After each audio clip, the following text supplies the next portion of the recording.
সোমবার রাজধানীর উত্তরার আকাশে তখনও রোদের আলো ঝলমলে। হঠাৎই আকাশে চিরবিকট শব্দে ভেঙে পড়ে একটি বিমান। মুহূর্তেই চারপাশে আতঙ্ক, ধোঁয়া আর ছোটাছুটি। কিন্তু সেই বিকট শব্দের ভেতরে চিরতরে থেমে যায় এক তরুণ পাইলটের জীবনের সব জয়গান। তার নাম তৌকির ইসলাম সাগর। মাত্র 6 মাস আগেই বিয়ে করেছিলেন, নতুন জীবনের পথে পা রেখেছিলেন সদ্য। আর এখন তার স্ত্রী, বাবা, মা, ছোট বোন শুধু শুনেছেন সাগর আর ফিরবে না। তাদের প্রিয় সাগর না ফেরার দেশে পাড়ি জমিয়েছেন। সোমবার দুপুরে বাড়িতে যখন খবর পৌঁছায় তখন চারপাশে নিস্তব্ধ হয়ে যায়। সাগরের চাচা মতিউর রহমান জানান, বিকেল 4:30টার দিকে আমরা মৃত্যুর খবর পাই।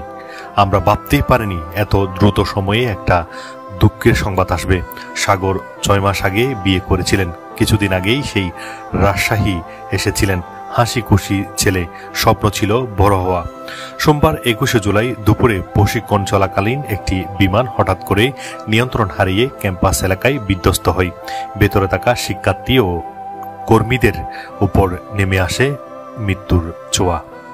বিহঙ্গ টিভি, ডেস্ক নিউজ।